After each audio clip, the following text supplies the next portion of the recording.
Welcome to another episode of Distory, and today, for the saga that is Big Thunder Mountain Railroad, we still are doing some of the backstory and attractions that led to this icon. And tonight, we are going to be focusing on the July 2nd, 1956 edition of Rainbow Caverns Mine Train over in Disneyland. And with me, as always, is the amazing author, #1 on Amazon, Kate Grasso, the Disney Cicerone. Kate, how are we doing tonight? I'm great. #1 on all of Amazon. That's not provable. Like, do you know what I mean? Like, you could just say, like, it's the most authentic book. Like, what does that mean? None of it means anything. But you are #1. It does say #1 on Amazon for you. So that's a yeah, it's true. My book, What the Mansion I See, is now available on Amazon. It's the second book in my Pixie Dust in the Park series that stars Disney history live streamers. And it's a romantic suspense. And it's #1 in 2 categories on Amazon, which is actually really amazing. So thank you to everybody who made that happen. And it is available also on Kindle Unlimited. So if you're a Kindle Unlimited person, but Amazon is where you can get it. And so it's been a big week doing that, launching a new book, but very exciting and always really fun to just kind of get something worked on so hard out to the world, you know? Yeah. And I think it's going to always hold #1 for the Disney World live streamer romantic novel for at least a while. It's a very specific category. I don't think there's only 2 books in that. It's going to hold that for, some time. Yeah.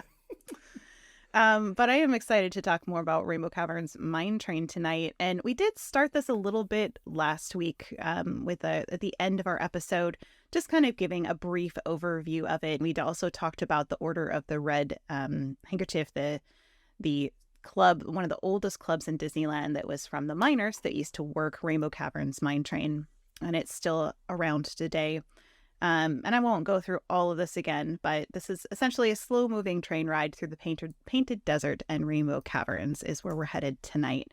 And so we talked a little bit about the trains and that they were electric and not steam-powered because Walt didn't get permits for the other steam-powered things in Disneyland, and Orange County was not having it. And I do want to say, I want to go back just ever briefly for a very just quick mention of something that we forgot last week. We didn't mention the miniature horse corral, so you can see it here. And that was there. It's roughly where like the shooting gallery is now. That's where it was kind of like a petting zoo. And I think there was also rides for some ponies and things there. So that used to exist in Disneyland. Not many people know about the miniature horses, but they were there. So that being said, let's go to Rainbow Ridge. I was kind of thinking that maybe it would be good for us to just talk a little, just very briefly about what railroad towns were in the Old West, like, because this is what that's patterned after. Go for it. Okay. So Rainbow Ridge is known as a little mining town. So it wasn't just a railroad town, but it was very much like modeled after the old railroad towns of the Old West. And the reason that we know that that is true is because it was established in 1869. And why is that a important year? Well, that was the year the Transcontinental Railroad was completed in Promontory, Utah. So that was the big railroad that went all the way across the United States. It basically opened up the West. So people didn't have to take their covered wagons. I'm afraid to say the word wagons after last week. Whoa. What, yeah, okay. You have my rapt attention. I know, wagons. People no longer had to take wagons. We're moving on from wagons and moving to trains, Kirk. I'm sorry. I'm out again. So something that's actually really interesting in Disneyland that you can see today, that's just something to keep an eye out on, is actually on the Disneyland Railroad. They have on a bridge that's called the Big Thunder Gorge Bridge. And it was commissioned in 1869, this bridge, by the township of Rainbow Ridge. It's this little plaque. So that, of course, pays homage to that, the golden spike of the Transcontinental Railroad and to the railroad being complete. So you can look for that next time you're on the Disneyland Railroad. It's not on Big Thunder. It's a nice view of Big Thunder from behind it, though. So, but basically what happened with these railroad towns is as they were building all of this railroad, they had to kind of like create a town every once in a while because they're literally in the middle of nowhere. And so that would be a place where there would be like a saloon and there would be a place to eat and some boarding. And like, so the people that are working on the railroad, A, have a place to spend their paycheck and B, have a place to eat and sleep and all of those things. So all these little towns kind of sprung up along the rail line that went all the way across the country. This is also what Marceline was, Missouri, where Walt Disney was from, was one of these railroad towns. So it was like a railroad stop. And also then as people then traveled across the country later, after the railroad was complete, they would sometimes, this would be like a stop where they would get off and have a break and they would have like lunch and then they would get back on the train and keep going. So trains that maybe didn't have lunch cars and things like that back in the day, right? So that was that. I think it was, what was it? Walt's uncle was an engineer there, but Walt also worked on it. And I think Roy did as well, worked on trains for a while in different capacities. So very much tied back into Walt Disney's history is the idea of the railroad town. So this town of Rainbow Ridge is a reproduction of a typical California mining town in the gold rush days, designed by Bill Martin. It resembled No Name City from the Broadway show Paint Your Wagon, which debuted 3 years before Disneyland. And this is, I want to say this is also a tie back to Oregon because that movie was filmed in Oregon in Baker City. So I have a little bit of like the pictures of them building this area and you can see it's up in the hills. So this will tie right back into Rainbow Ridge. What? What are you laughing at? I'm laughing at the movie poster. Like, this guy is very excited about the gold rush. He's got clearly gold in a little tiny satchel. Is that Clint Eastwood? Yeah. Oh, wow. Yeah. So they built this whole town in this place that now it's called No Name City. And yeah, Paint Your Wagon. And you know, do you remember, Kirk? This is a little aside. Do you remember The Simpsons where they sing the song like "Gonna paint your wagon"? I don't. That's so funny. That's a wild connection. He's like, "Gonna use oil-based paint because the sun is wood or something." Clearly, somebody grew up in the '60s. Yeah. So this was a whole little town that they built basically in the middle of nowhere with this backdrop of trees. So that's where the inspiration came from for Rainbow Ridge, in case you're ever curious as to where that came from. So Rainbow Ridge is established in 1869. It uses forced perspective to recreate a frontier town with miniature facades. So this is the 5/8 scale that we also see in Main Street, USA. Only in Disneyland. Disney World is 7/8 scale. And it gets progressively smaller as it goes up the hill. So it looks like the buildings are big, but they're not because they're up high. And we see this, Disney uses this a lot. They use this on their castles. They use like forced perspective is everywhere in the Disney parks. It's this idea that it can make things look like it's either farther away or bigger than it is, but it's just the scale that they build things in. But the town itself is like pony sized, which is what Walt wanted for Disneyland. I want to say a little bit of an aside to there's also more buildings that were going to be forced perspective buildings that were going to be replicas of famous houses like Mount Vernon and the Hermitage for Andrew Jackson. They were going to be on the rivers of America as he went around, I think it was Mickey Mouse Park Island at that point before it was Tom Sawyer Island. So there was actually going to be these famous buildings that were there.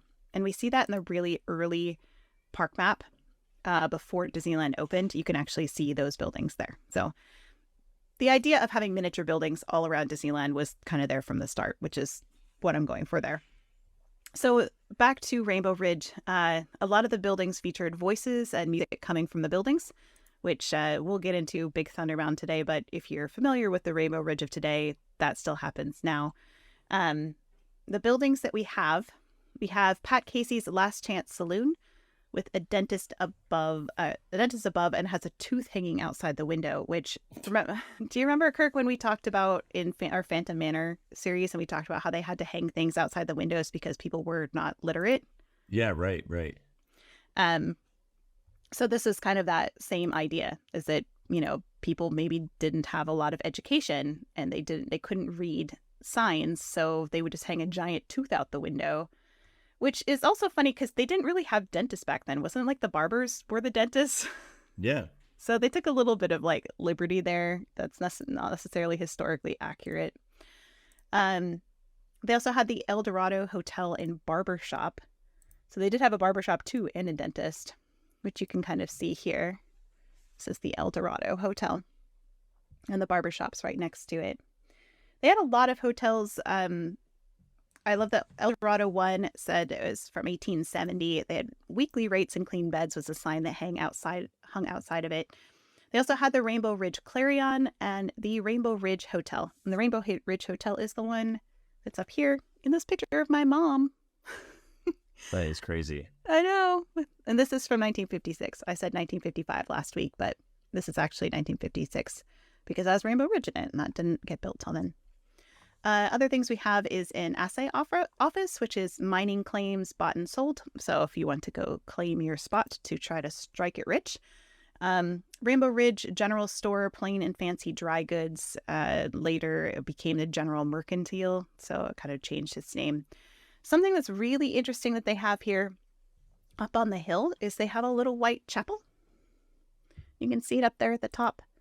And it's really interesting that it's there. I think it is mainly to make it historically accurate for what would be in one of these towns, because Walt Disney really wasn't doing anything overtly like religious necessarily in Disneyland. Not that he wasn't himself, but he specifically had, when they had opening day of Disneyland, they had multiple people from different faiths come and do kind of a blessing over Disneyland or to speak, but he didn't want like a formal prayer. And then one of the ministers just like full on prayed anyway, like without permission. He just decided he was going to do it.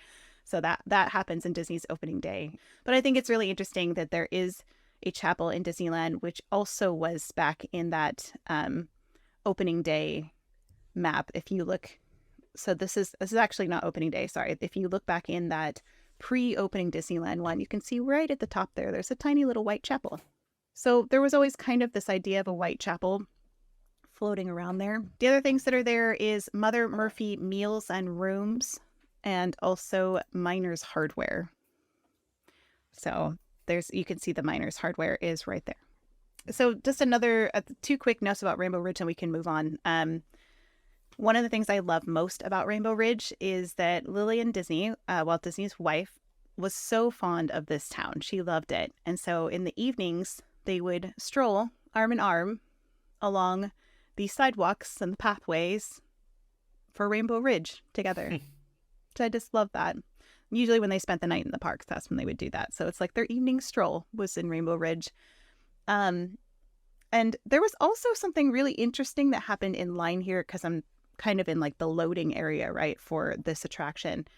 And I don't know, Kirk, if you saw this in any of the pictures you looked through, but there was actually like a live band that played music like right on the loading platform. So there was, at one point they talked about the Stagecoach stage, but I don't know if that was a physical location. I didn't see pictures of it. But it's yeah. Here. Okay. See the band? There's like an accordion player and a fiddler. And that's cool. Those people right in front of the Rainbow Ridge Clarion are just like waiting to board the train. So I'm kind of like, we should have live music serenading us in line more often. I think they should bring that back. That sounds I'm not like against fun. it. No, Like, that'd be awesome. How amazing would that be? And they could also employ some musicians. The music for this is really good too. I got to listen to the Rainbow Caverns soundtrack part. It's beautiful. Oh yeah, we have things to talk about when we get to that part.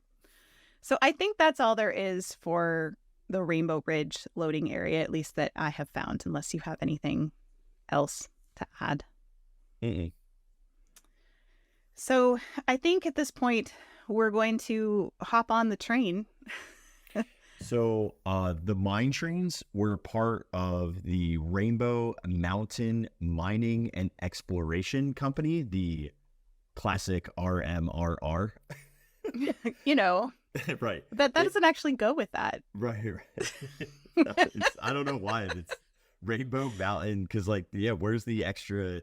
You need an M and an E. I don't know what they're doing. Rainbow Mountain Mining Explore. Yeah, whatever. It looks like they put that on the what is that? The tender. They put it behind the engine. I'm just guessing it's Rainbow Mountain Railroad. Do you know what I mean? Yeah. Kind of that. Well, that's what it looks like. But these were patterned after those early 1900s industrial steam engines. But to Kate's point, what brought up today as well as last episode, they couldn't actually use steam engines because they had already installed several ones illegally without permits in the park. So these were all made to look older with details like a wood-burning smokestack and a large box headlamp. But instead of the cinder-spouting locomotives, these trains used electric motors powered by batteries stored in the tender car. And the locomotives were designed by none other than Roger Brugge. He was the train guy. The train dude. I mean, there was a couple train guys, to be honest, but he was the one that created most of them. Yeah. If there's any thing you learn from this is make sure to get your county permits for your Disneyland Railroad locomotives and the Mark Twain. Otherwise, you'd be running electric. Right. Boogie, woogie, woogie. The locomotives were painted green with wooden cabs. And I know that's a touch point for you from last week because I showed a yellow train and I thought you were going to rip my head off. I'm sorry. It's okay. I learned a hard lesson that day. But they were green with wooden cabs and they were 11 feet in length and 4 feet 4 inches in width. The 4 locomotives each pulled 6 ore cars that were 4 feet 6 inches wide and 8 feet 6 inches long. Inside each ore car were bench seats along the sides with a door and a jump seat. Each ore car could sit up to 10 guests. Now, this is a big part of this attraction because before this gets opened, we're talking about stagecoaches, Conestoga wagons, and the mule train, right? So you're basically in low capacity style attraction. So this one would be the first time that you can actually see a substantial amount of guests, which was the biggest problem in this entire area. Beautiful use of space, absolutely gorgeous, but not enough guests could go on arguably some of the most popular attractions that were, animal based too. And remember all the issues with animals needing rest or break or being stubborn and not wanting to move. The train takes all of those things out of it. But remember, because this is electric, it's not going to make the sounds that you want to hear, but they did install speakers, and there was also round speakers in all of the cars so that there was a narration done either by the engineer or the brakeman in the rear. And the trains ran on a 30-inch narrow gauge track and traveled 1,700 feet of track in a long figure 8, and it took roughly about 7 minutes. I think we have the track here for where it went. You can see this is from when this opened, and you can see the Rainbow Caverns mine train is kind of near that orange part here on this map. And then the one that actually looks like railroad tracks is the tracks for this. And this will be really relevant too when we get into Mine Train Through Nature's Wonderland, which is the next iteration of this train. And you'll see how the tracks change then with that addition. Do you have anything more about the trains before we kind of just... Not physically about the green trains. No, I don't.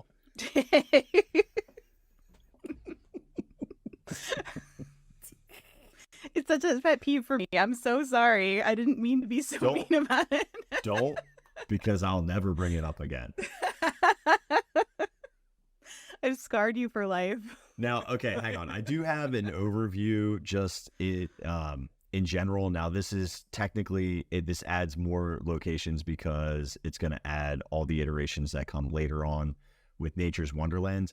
But you can see, not in an artist rendering, how it exits out and then loops all the way around and then comes all the way back. So one big old 8. And where it's headed out is into the most active desert region man has ever traversed. Oh my gosh. The narration for it. So out into the active desert. Shall we head out into the desert? No, I don't want to go there. What are you, crazy?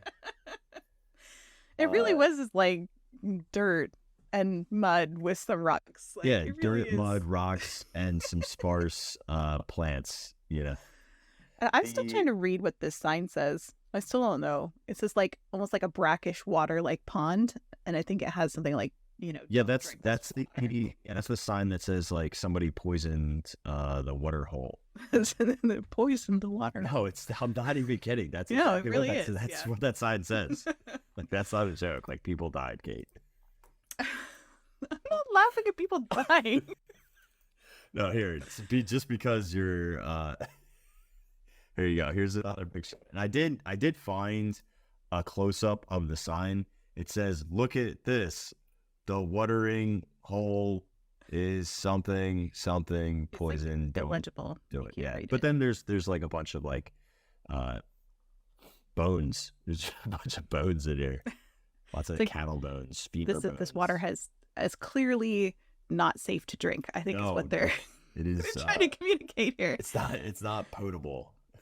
I will show. I have a couple of people asking over here. Is this where the current tracks are for Big Thunder? Oh, yeah. And kind of sort of, but also not. Part of this section is where Big Thunder is, and part of it isn't. All the credit for this goes to imagineeringdisney.com because they made this map that I have here. So you can see the current Big Thunder is kind of like that big orange mountain there, obviously. And this is actually Mine Train Through Nature's Wonderland track. So keep that in mind. This kind of big spur that goes over by the river, that was added later. But you can see the rough layout of it. The big white building on the side, that's Fantasyland over there. So you can see we're over here near Big Thunder. So these tracks kind of go to the north of Big Thunder, and then kind of around it. But it was actually way bigger than Big Thunder Mountain is today, to give you a little context. It loops into this front part of Galaxy's Edge too. If you see where the tie echelon is, it kind of would go up all the way that far, if that helps as well to common day.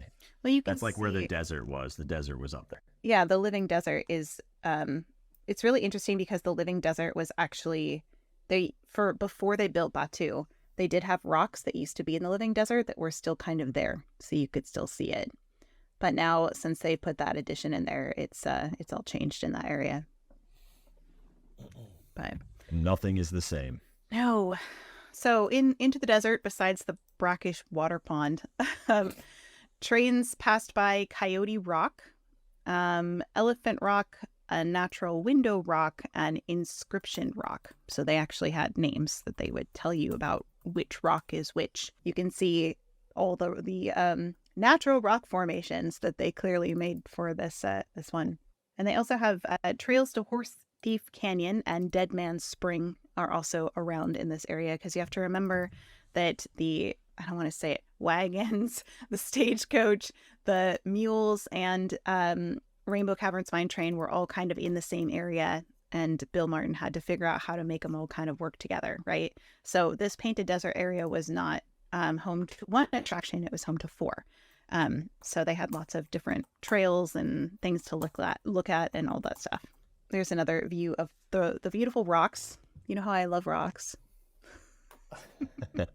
Well, the one I know one of the key defining features of this whole entire desert was the natural arch bridge, and it was pretty cool because I'm furiously trying to find the picture in my folders, and I can't. I think your typing is aggressive. aggressive. I know. I was because I'm angry. I'm like, where is it? And you actually would pass underneath this as the pack mules would be going over top. So I just think that's a cool multi-level guest experience. Like even when that happens with the people mover going over the train and by Tron, it's just like such a cool perspective to see multi-tiers and be like directly over things. It always kind of makes things interesting. Here, I did find one. You can tell it's colorized. There's the stagecoach just went by. There it is. It's so cool. Yeah, so now it's going under that's not the bridge with the pack mules, but you can see how they kind of wind around each other. Yeah. This would have been such a great attraction to go on. I know. I agree. Oh. I now have a greater appreciation for Rainbow Ridge. When I was in Disneyland, just as an aside, we're on Big Thunder, and Kate is like rammering on about Rainbow Ridge and how amazing it is. I had no idea. So I'm like, it's okay. I like the ride better. And Walt Disney for all of it. she was enlightening me of my ignorance. And I was like, yeah, okay, whatever. And but now I really appreciate it, and it's like a shame. I wish I would have paid more attention, but the more you know. See, they changed it from green to yellow. Like, that's not the same train. Yeah, but I feel bad for the comment section of that video. I made that. It's just so frustrating. They're not the same ride.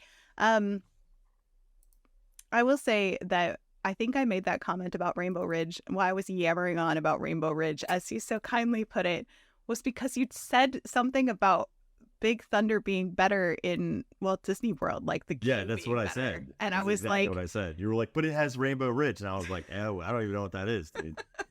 like, but now you do. Now you do. Now I do. Now I do. I'm actually really upset. Honestly, bulldoze your Big Thunder and put Nature's Wonderland back in. I'm down. I'm so down. Well, I do like Big Thunder though. Like, maybe we could do a hybrid, because still there's so much area. The tracks that they could.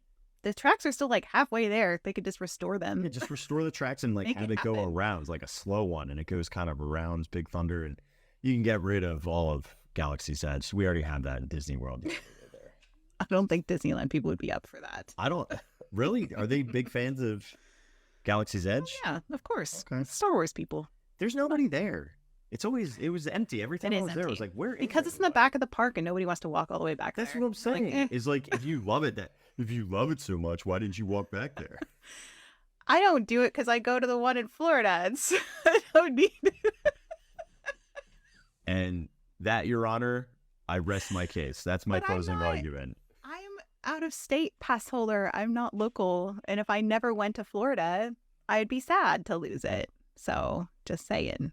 Like, it's nice when places have other things. I think people are also upset at you for saying bulldoze Big Thunder, by the way. So good luck with that. What are you gonna do? Fight me on the internet? So okay. Anyway, let's get this train back on the track. Let's talk other things that are in this painted desert area. They have the paint pots and geysers. Oh yeah.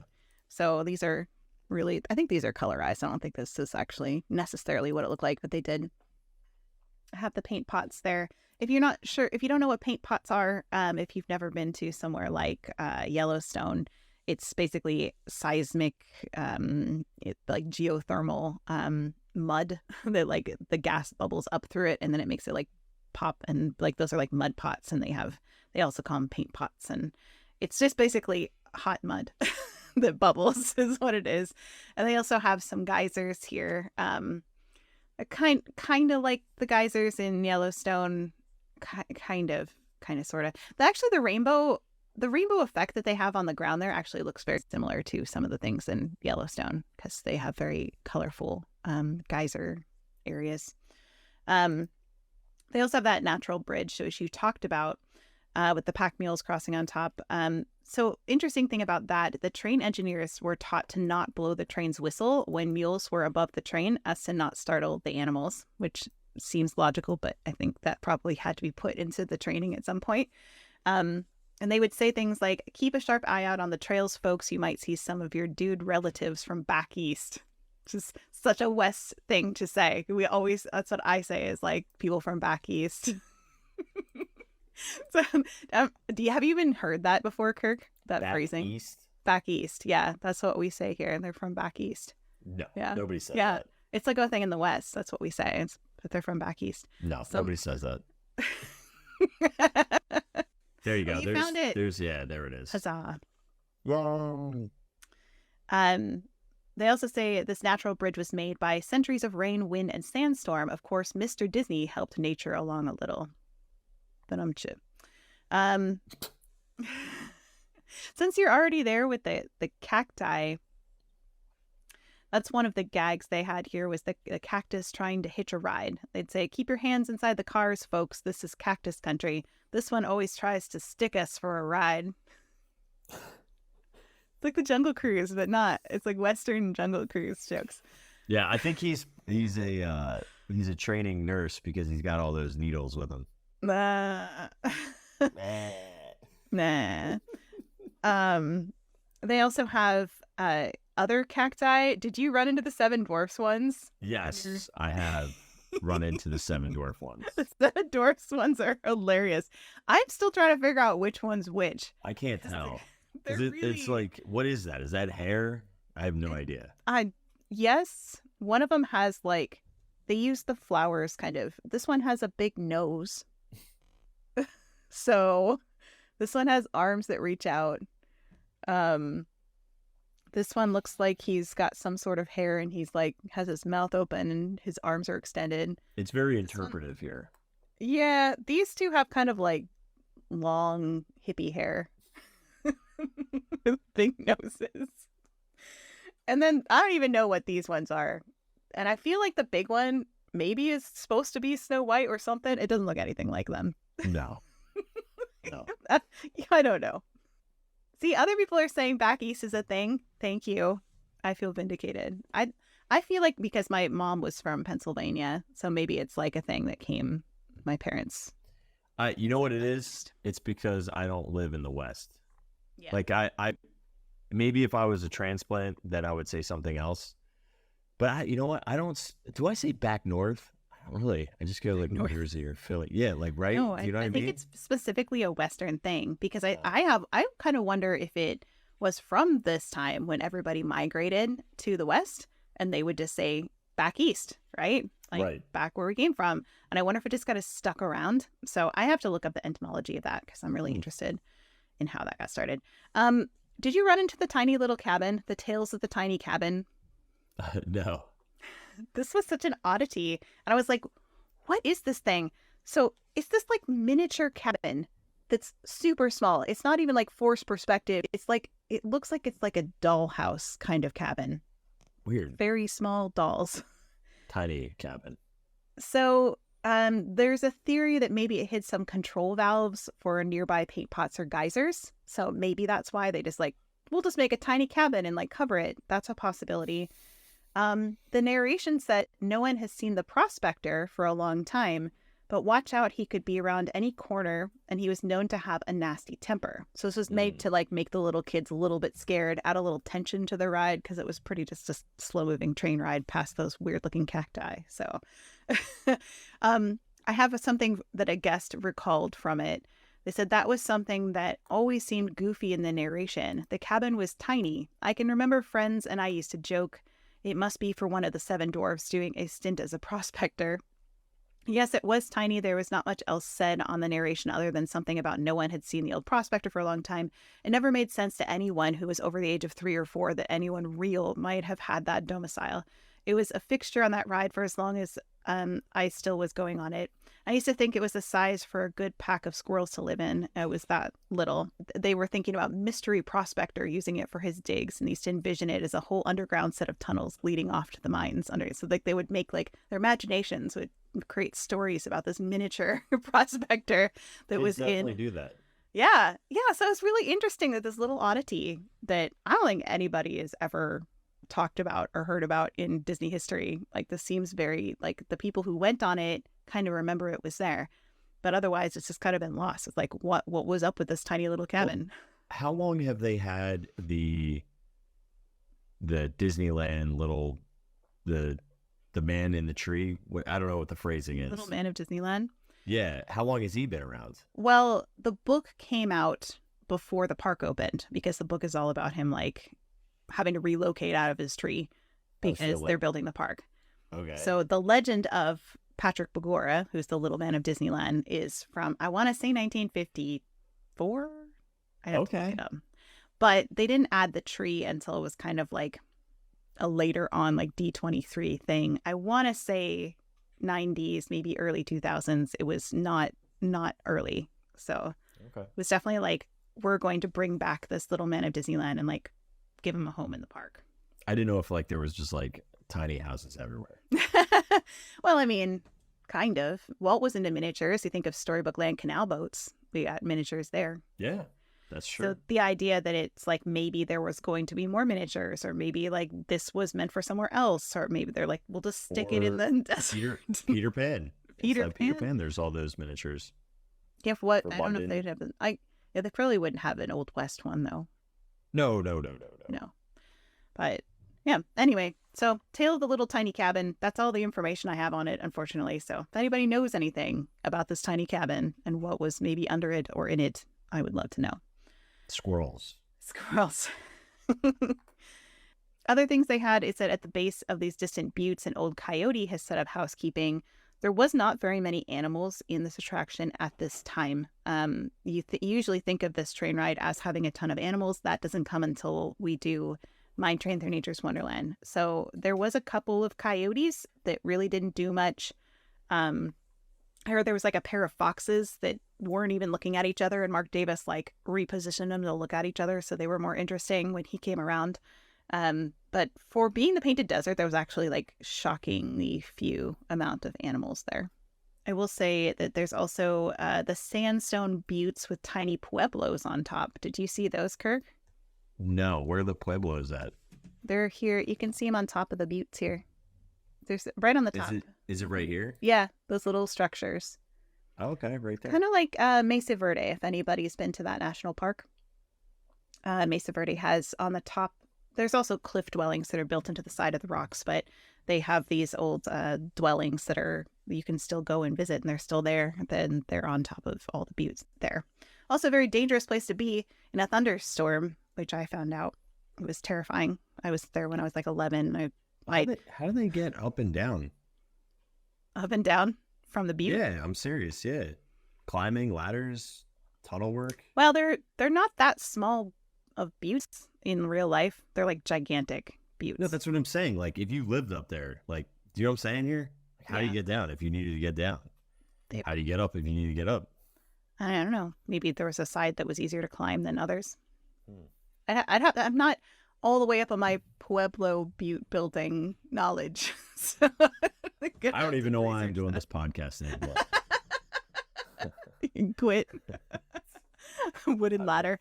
I don't know. Could be. They did have ladders that went down into their pueblos, but they weren't that tall. They weren't as tall as a butte. So that could be that they used That's really cool. I need to look up more about Mesa Verde, kind of learn. Yeah, it's a really interesting place if you ever get to go. They had Devil's Paint Pots with the pack mules and the wagons, and then they had the trains passing under the treacherous balancing rocks. I'm guessing you have some things about this, yeah? I do have balancing rocks. I have Walt under a balancing rock. Watch out, Walt. It's like, he looks like the Roadrunner. I love how this picture cracks me up because he just has needs this, like, jacket. He needs a tiny parasol above his head, and I would be happy. Strolling in the Painted Desert. These looked very convincing, and in fact, I don't know, like, if any of the mechanisms change dramatically when it turns into Nature's Wonderland, but we know right here this is a colorized version, and it is substantially moving. Like, are they rocking and rolling? This one looks like it's gonna fall off. It's pretty impressive. Well, and there is times when some of these gags on the early side, they did actually fall over. Like, you think of the barrels that fell over on guests on Pirates of the Caribbean. So, who's to say? But I do have their narration for this. They said, up ahead is balancing rocks. The slightest noise upsets things around here. So they blow the whistle loudly. So the rocks teeter-totter. Now he's done it. Oh, well, we've got to face it. Those rocks really rock and roll. Never mind your heads. Protect your cameras. Yeah, what? Okay, yeah. This is nature's version of heavy, heavy hangs over thy head, but they're perfectly safe. Not one has ever been lost, not a rock nor a visitor. So, have you ever heard of heavy, heavy hangs over thy head? Kind of. I feel like it was phrased differently, but sure. It's a game possibly derived from an ancient ritual. Where someone selected there's a couple different variations of it, but someone selected to be it for the first round. It stands in the center of the circle of players and looks down at the ground blindfolded. One of the players chooses and holds an object over its head. The other players, using one hand, touch the object. Then all the players chant, heavy, heavy hangs over your head. Guess what it is? Or what do you wish, with a bump on the head is another. And then someone like tap them on the head with the object. It then tries to guess what the object is without looking, and some families do this as a birthday tradition. So this was, I guess, super common that back in the day, culturally, where actually people would get that reference, because why would they make a joke about that when none of us know what that is? So I'm guessing it was maybe the birthday tradition, especially apparently among Mormons. So I don't know if we're going for like Utah desert here. So we're making a reference. I guess that would make sense. Yeah. I just thought it was really interesting because I was like, as soon as I ran into that, I was like, I don't know what that comes from. So really that's a really weird game. It is. Oh, happy birthday. Close your eyes. Look down. Now we're going to hold something over your head and then hit you with it. Guess what it is? You have to guess what it is. It's an anvil. Get up. Why are you down on the ground? What's wrong with you? Also, our friend Misty did a little bit of research, and according to them, pueblos were accessed occasionally with either retractable ladders or some of the rock faces with footholds that could have been chiseled out. So thank you for doing a little bit of sideways research. That's pretty much it for the because there's all the other critters and things, they all kind of come later with the next attraction. So unless you have anything else outside the caverns. In a line. So the Rainbow Caverns are going to be the grand finale of this attraction. So it is the almost every single attraction, if you noticed it in like today's times or in the past, they like to have some sort of like climactic final. And this 2-minute segue inside of the show building, you're going to get multiple waterfalls, retaining ponds, running water, and multiple lighting effects typically used with ultraviolet. So I'm going to show some of because this was actually designed by Claude Coates. So I'll show this one again, just so this was kind of like the teaser poster of the grand finale. The spectacular Rainbow Caverns with not one, not two, but 22 magnificent waterfalls and geysers over in Frontierland. But Claude Coates remember, we know him from when we talked about his work on the Haunted Mansion. So if you kind of look at the way just the illustrations are, it's got this very kind of like moody, and the colors are very vibrant, and you get lots of purples, lots of greens. And then I have another one here, and this is of the Rainbow Waterfall. And there's actually a lot of different named waterfalls. I didn't get all of them. Oh, I have all of them. Yeah, I knew you would. And then I also found this one, which talked about the Geyser Grotto, the Paint Pot Falls. No, and I don't know if I can read that one on the side, but this is another concept art. Yeah. So it was Claude Coates, and it was also with Yale Gracie as well. So if you know, he's an effects specialist, illusioneer at Disney, created this fluorescent water. Before we talk about, I have kind of some backstories that are really actually interesting about the creation of that water. I just want to talk about the idea of having colored water, kind of where that comes from. So Walt and Lillian visited Colorado Springs in a 1956 trip, which was after this ride opened.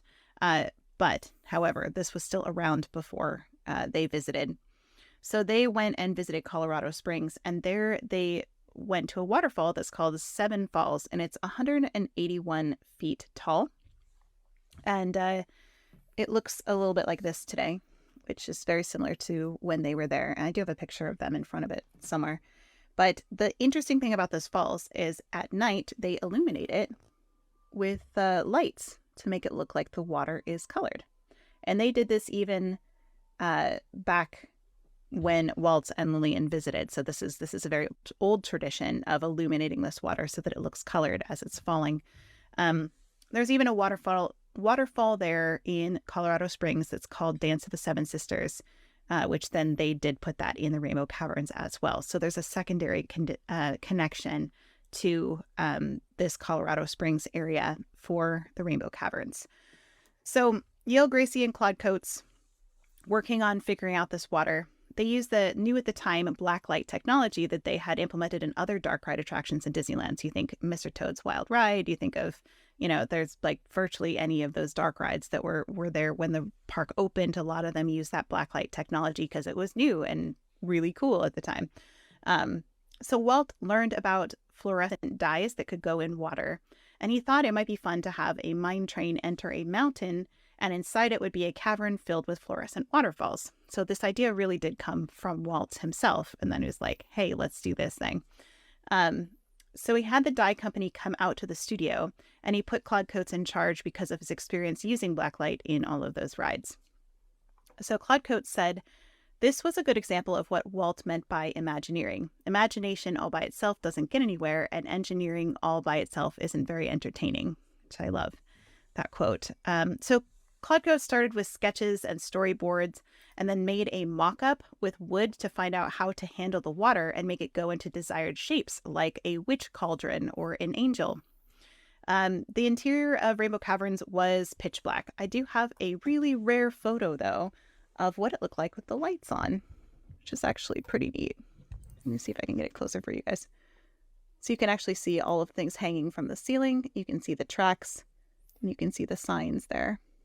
Only illumination coming from the carefully hidden black lights. You might be able to see some of them in this area. It's still hard to see because it's black and white. But the carefully hidden black lights reflecting on the fluorescent material in the water, that's what made the water glow. And there's really not a lot of really great photos of this. I think even what you're looking at there, Kirk, is a model that somebody made. And that's just a picture of their model. Yeah, this is definitely a model. The narration for this was, now into the famous Rainbow Caverns, these bright colored cascades would make a peacock jealous. There's a legend that says these waters flow direct from a rainbow. The waterfalls, the names of them, there's Staircase Falls, which is all one color and shaped like a flight of steps. There is Bridal Veil Falls, which is a waterfall outlining a bridal-like figure. There's Angel, that's the Staircase Falls. Yep. Angel Falls, Paint Pot Falls, Geyser Grotto, Dance of the Seven Sisters, like the one in Colorado Springs, and Witch's Cauldron. And the grand finale, of course, was the Rainbow Falls, which Kirk mentioned already. So this is one of my favorite Disney stories. So buckle up, get ready, because this is one of my favorite ones for Disney history nerds. So they wanted all 6 primary colors to be falling side by side in one big waterfall. So they thought they could make the water flow in separate troughs, and when it hit the bottom, you wanted to have them as close together as possible. This is Claude Coates we're talking about. So Disneyland consultants Heinz Haber and German rocket scientist Werner von Braun, who have a checkered past, but were consulting with Disney for the man in space segments at the time at Disney Studios. They came in, they know a lot of things about a lot of things, mathematically speaking, and they said this is statistically impossible because no matter how hard you try, the splashing between the waterfalls would make the water gray within a week. The colors would mix and it would just not be a rainbow anymore. So when Claude Coates told this to Walt, Walt replied, well, it's kind of fun to do the impossible, and then left. He actually said, it's fun to do the impossible, and then left. I think somebody added a kind of over time. So if you think of that quote of Walt Disney, it's fun to do the impossible. Well, at least this is one of the instances where that comes from. And I have a little bit of an aside where you can still see Rainbow Caverns today, and we'll get into the portion of it that's in Big Thunder later, so I don't want to go there. But I want to say when Kevin Rafferty was designing Carland in Disney's California Adventure, it was Carland before it was Carsland. He planned an attraction called Road Trip USA, which he first called Scoot 66. It may be better that it changed to Radiator Springs Racers later. But it was inspired by his childhood road trips in their 1962 Pontiac Bonneville that they named Bonnie. He would see roadside attraction signs like 100 miles to the mystery meteor hole or explore the mysterious mysteries of the Caverns of Mystery. When you arrived, there was a big sign that would say, here it is. But the actual mystery turned out to be that when you pulled off the highway, you couldn't find where it was. That's what Kevin Rafferty said. that is why there is a great big "Here It Is" sign in Radiator Springs today. So if you are in Radiator Springs, yeah, it's all based on that history for Kevin Rafferty. By the way, he has a wonderful book called Magical Journeys. If you haven't read it, you will laugh so hard when you read that. Just pick up a copy because it's amazing and wonderful, and he's an excellent writer and really funny storyteller. Anyway, so he wanted in this ride, the Scoot 66 or Road Trip USA ride, to drive through the musical wonders of the Rainbow Caverns. So this actually shows his concept art of people in these classic cars driving through something very, very much like the Rainbow Caverns. Mm-hmm. So when Carland became Carsland, the concept became Radiator Springs Racers, and it was going to end in a garage. And then they changed it to the Carlsbad Caverns. And John Lasseter said they should call it the Taillight Caverns instead, with stalactites. So if you are familiar with the end of that ride, they have those kind of like really cone-shaped rides that look like stalactites, stalagmites. The cave now, if you go there, has while you're just so briefly look through it as you're at the end of Radiator Springs Racers, look around because you will see different colored lights that look like rainbows everywhere at the end of that attraction. And that's just a little bit of nod to this lost concept for the Road Trip USA and the Rainbow Caverns, which Kevin Rafferty wanted to honor in this space. So just a little bit of a side of where you can kind of still see Rainbow Caverns today, even though it is not around. And I just thought that was a fun story. So, yeah, that's cool. Yeah, had to share that one. I feel like I have a video somewhere of this. Do you have the video of them going through it? Because I feel like I have it somewhere. And I might try to find it. Because the video of actually, they do have a video of you going through it. I mean, it's pretty neat.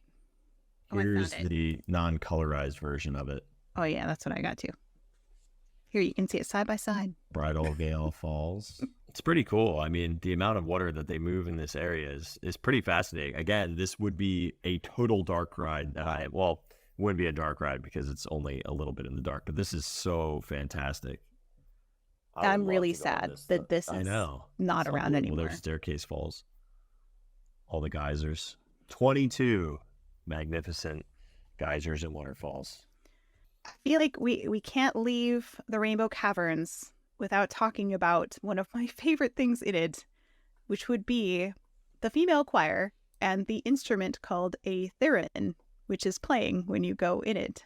Okay, so I asked Elliot, I really wanted Elliot to come and like give us information about the theremin, because I was like, do you know anything about a theremin? And he said, do I ever? And he brought me like a PowerPoint, like with slides, and like was going through it. And I was like, oh, okay. Like, that's more information than I needed, but thank you. So for those of you who don't know what a theremin is, if you've ever heard the sounds for the Rainbow Caverns, I don't even think we can play it here because I think it's copyrighted like crazy. But it's like it sounds very like sorry. All right, ready? I can play 3 seconds of it. Okay, I got 3 seconds. Okay. That was pretty much what I did. So. Wait, what did you? Hang on, can you do it again? No, because you'll just laugh at me. No, I'll do my version. All right, your turn. Oh, yours is pretty good. This is Kate actually playing it, right? Okay, so this instrument is an electronic musical instrument controlled without physical contact with the performer. It's like magic. It looks like you're conducting the air. So players control sounds by moving hands and fingers around a vertical antenna to raise or lower the tone, and up or down over a looped antenna on the other side to control the volume. So you can see his hand that's over the loop side, that's the volume. The side that's kind of near the antenna that's sticking straight up, that is the pitch. So I asked Elliot, I was like, can you explain to me how this works? And he just like pulled up a YouTube video because he's like, it's complicated. But essentially it works by generating electromagnetic fields around two antennae. The vertical one controls the pitch, the horizontal looped one controls the volume, and the hands interfere with electromagnetic signals to make the pitch volume go up and down. So this actually has a fascinating history because it was the product of a Soviet government-sponsored research into proximity sensors. So this is the Soviets we have to thank for this unusual instrument. It was invented in October of 1920 by Russian physicist Lev Sergeyevich theremin. Sorry if I mispronounced that. Also known in the West as Leo Theremin. So that's where the name comes from. Or as I call him, Lou Dog, the electronic musician. So he toured in Europe demonstrating his invention to packed houses because they thought it was like magical, right? And then he moved to the United States and patented his invention in 1928. He granted commercial production rights to RCA, and they call it the RCA theremin box. But there's some really interesting demonstrations out there of what it sounds like, and some amazing performances of people who have mastered this instrument. And I have one that's like, I found one that was over the rainbow, and I was like, oh, that's probably going to be copyrighted. Like, I couldn't find one. You need one that's like classical music, probably. That one's a fancy one. It's $699. I think you can get it cheaper than that. No, most of them are expensive. Really? Yeah, I saw almost all of them are in the $600 plus. Because it's not like where do you pick up one? Oh, here we go. There's some really tiny ones. Yeah, they're small. Like they're not like really the musical ones. They're more. I feel like Elliot borrowed one from the school or something, and that's how he had one. No, not permanently. No, because he. Elliot has one because he borrowed it from a university that he. So I have this lady playing Over the Rainbow. This played on 1929 theremin by RCA.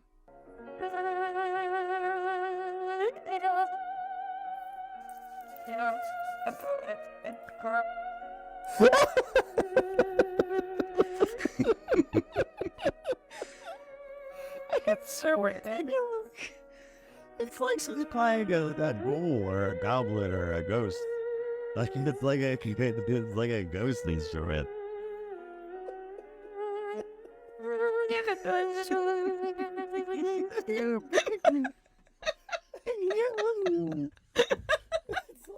It's got like a bagpipe made out of a specter.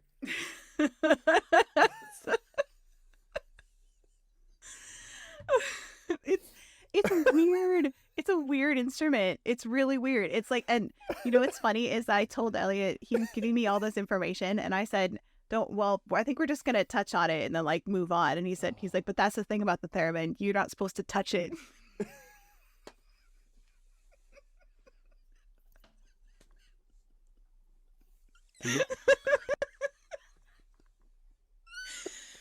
Which I thought was clever. Point, Elliot. It is very funny. You please tell Elliot I laughed a lot at his joke. But yeah, that's what you hear in the Rainbow Caverns, is you hear a female choir with the theremin, which sounds, and I told Elliot, I was like, why do you think they chose this for this orchestration for this? Why did they choose this? And he said, well, it sounds otherworldly. It's an instrument that doesn't sound like it's of this world at all. It sounds very much like bizarre and out there. And so they wanted it to create that atmosphere. I feel like, aren't there other uses of this in Disney animation? Like that gives it kind of like a mystical spell, kind of ethereal vibe, because that's totally what you get in those caverns. It almost has like a built-in echo as well, which makes sense for a cavernous room of running water. So it kind of flows together as well. Yeah. Versus like flows what together. Other kind of music you would have? What? Flows together.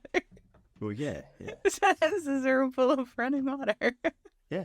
That's correct. Yeah. Yeah, it does sound like it would be good in the Haunted Mansion. I think I don't think it's used in the Haunted Mansion at all. I do think it is used in some of these old silly symphonies and shorts. I think we do hear it there, and that's why it sounds familiar to us in the sense of like Disney has to use other places. But I'd have to do a little research to see exactly where they used it. It kind of reminds me of like a bow saw too. You know how like when you wiggle the saw, it kind of has that like, but like,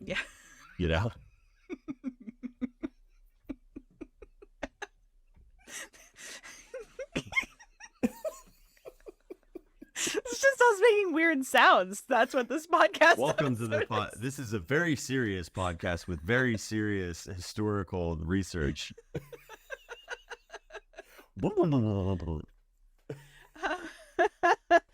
Yeah. Well, anyway, so that's all I have about the theremin. I mean, I could go on with Elliot's, 40-page That's really cool. PowerPoint, That's but very I cool. thought we would just sum it up for our uses here. Yeah, so after that is they have the exit of the ride, which interestingly enough says danger explosives above it, which I feel like is important that we point that out. It says do not enter, danger explosives, just mainly to keep people from going into the exit. But I think that's important that we note that for our later history of Big Thunder when we get into Big Thunder. Another thing that they did add at the exit of this was, now we get to talk about Mineral Hall. Are you ready? Are you ready for Mineral Hall?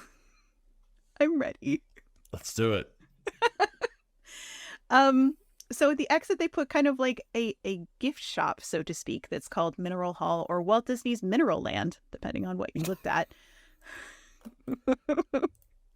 It's just, and here's a guy who's enjoying his like cup of coffee outside of Mineral Hall. And you can see it's in the window there.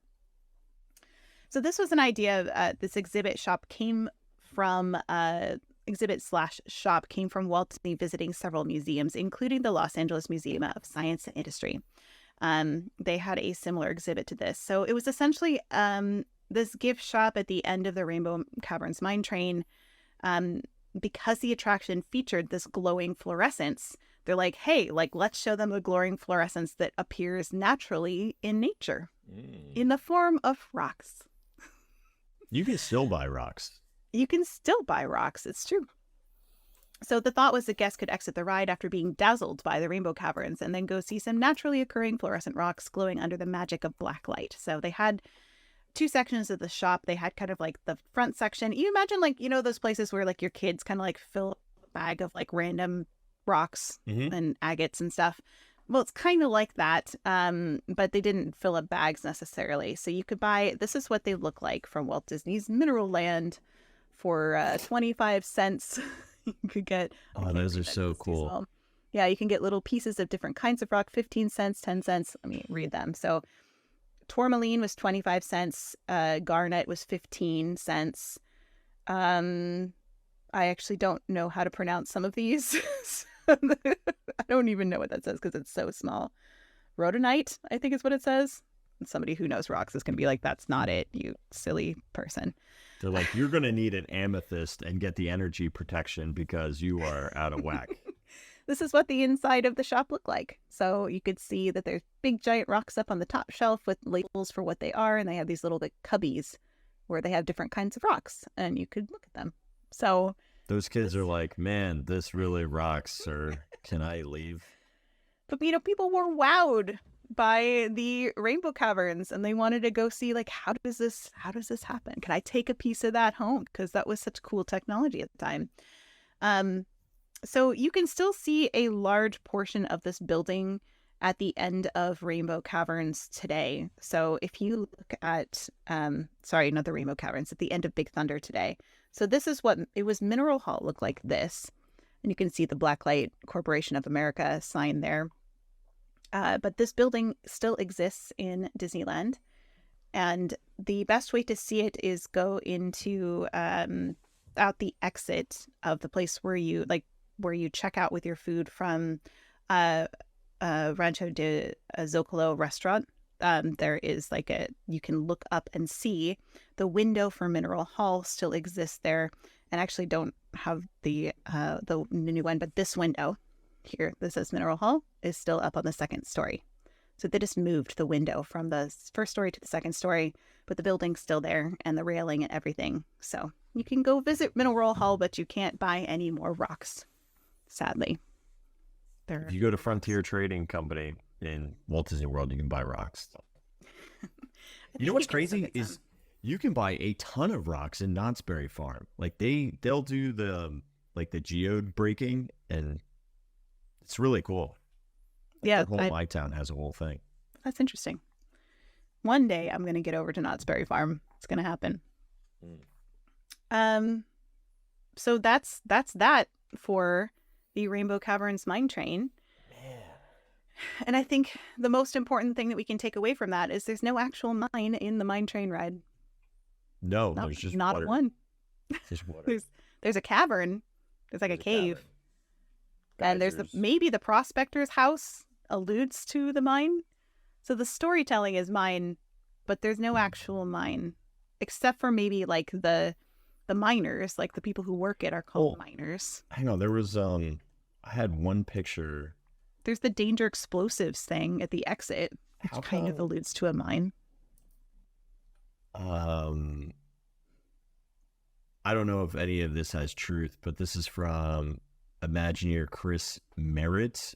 This drawing depicts silver threads among the gold.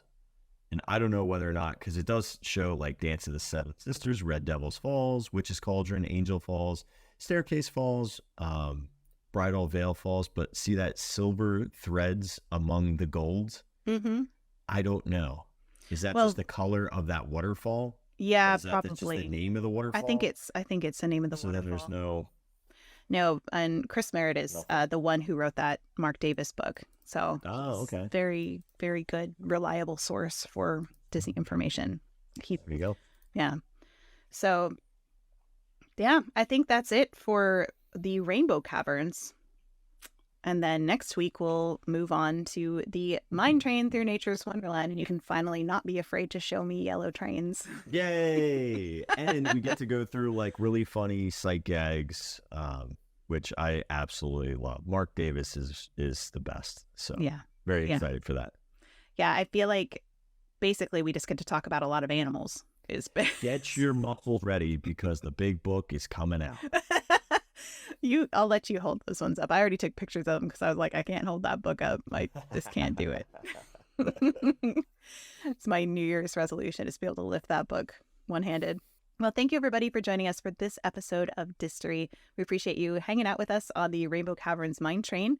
Next week, we will head over to Mine Train Through Nature's Wonderland and see a lot of Mark Davis's additions to this attraction and how it expanded.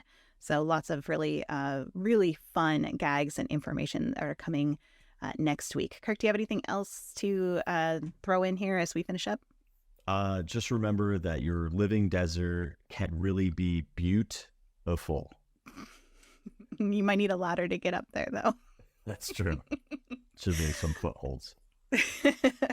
All right. Thank you, everybody, for joining us for this episode, and we'll see you next time for Distory. Bye.